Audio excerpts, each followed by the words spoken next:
Today, we're diving into a really fascinating idea called KELiX.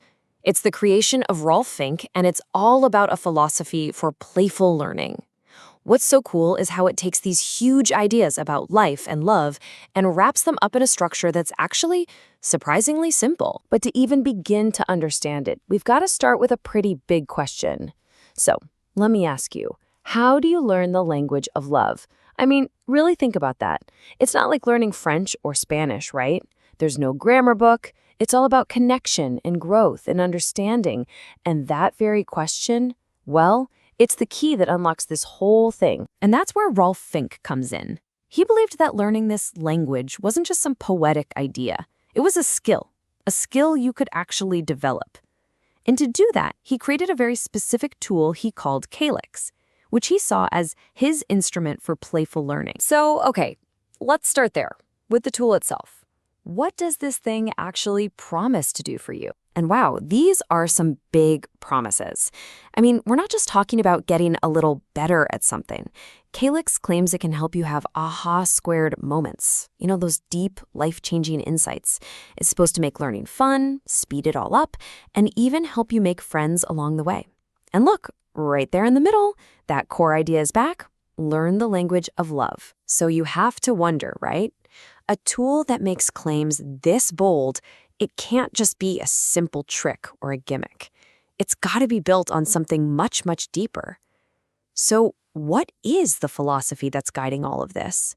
What's the belief system powering KELiX? And that foundation, that core belief, is something called the Earth Manifesto. See, to really get the tool KELiX, we have to first understand the personal worldview that it grew out of. So this philosophy is all laid out in a document called the Earth Manifesto. And get this, it wasn't some passing thought. Fink first put this down on paper way back in 1990. Then he spent more than 20 years thinking about it, refining it, and released an updated version in 2013. That tells you this was truly his life's work. It all starts with this really powerful statement of who we are. And notice the balance here. You are totally unique, one of a kind. But at the exact same time, you are a fundamental part of planet Earth and the universe. It's about being an individual and being connected all at once. So from that starting point of belonging, what's the very first thing he says we're capable of? To love. And not just loving other people, but loving yourself too. This right here is the manifesto's direct answer to our big opening question. The whole journey starts by realizing you already have this capacity inside you. Then, the philosophy connects growth with joy. You can keep learning and smiling. I love that. This isn't about slogging through textbooks because you have to.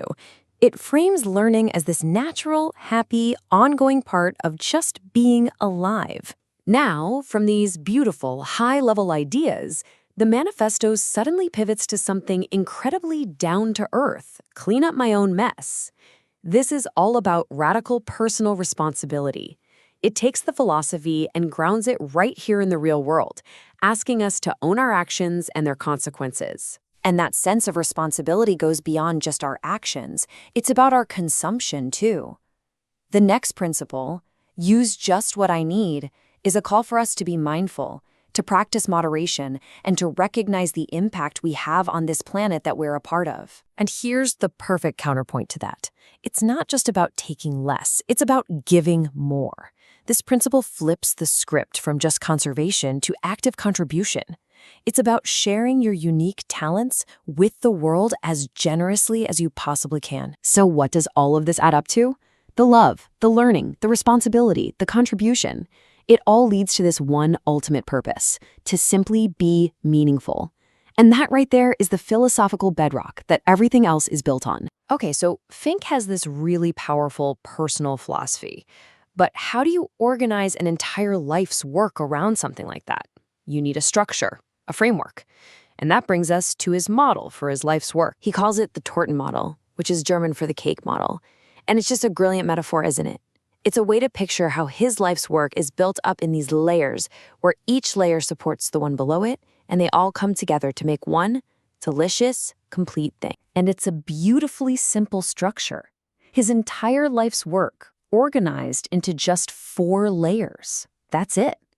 The simplicity is what makes it so powerful. So how's this cake get built? Well, layer 1, the base of the cake, that's the Earth Manifesto we just talked about. That's the why. Then layers 2 and 3, that's all of Think's other life projects and work, the practical stuff that brings the philosophy to life. That's the what. Each layer rests on the one below it, creating this solid, coherent structure. But a cake isn't really finished without that final touch, is it? And that final piece is, of course, the cherry on top. So now we can finally answer the question, where does the KELiX tool fit into this big philosophical cake? In Think's own words, KELiX as the cherry on top. KELiX as the cherry on top. It's not the foundation. It's not one of the main layers. It's that final perfect piece that sits right on top and completes the whole thing. And this is how it all clicks together. The Earth Manifesto is the philosophy. That's the why. The cake model is the structure. That's the how. And KELiX, this tool for playful learning, is the ultimate application. It's the cherry on top that makes the entire philosophy something you can touch and play with and use. It's the point where all that theory becomes practice, becomes play. And that brings us full circle. We started by asking how to learn the language of love. Rolf Fink's answer was to dedicate his life to building a philosophy, a model, and a tool to make it possible. So the question this whole explainer really leaves us with is a much more personal one. Where does your journey begin?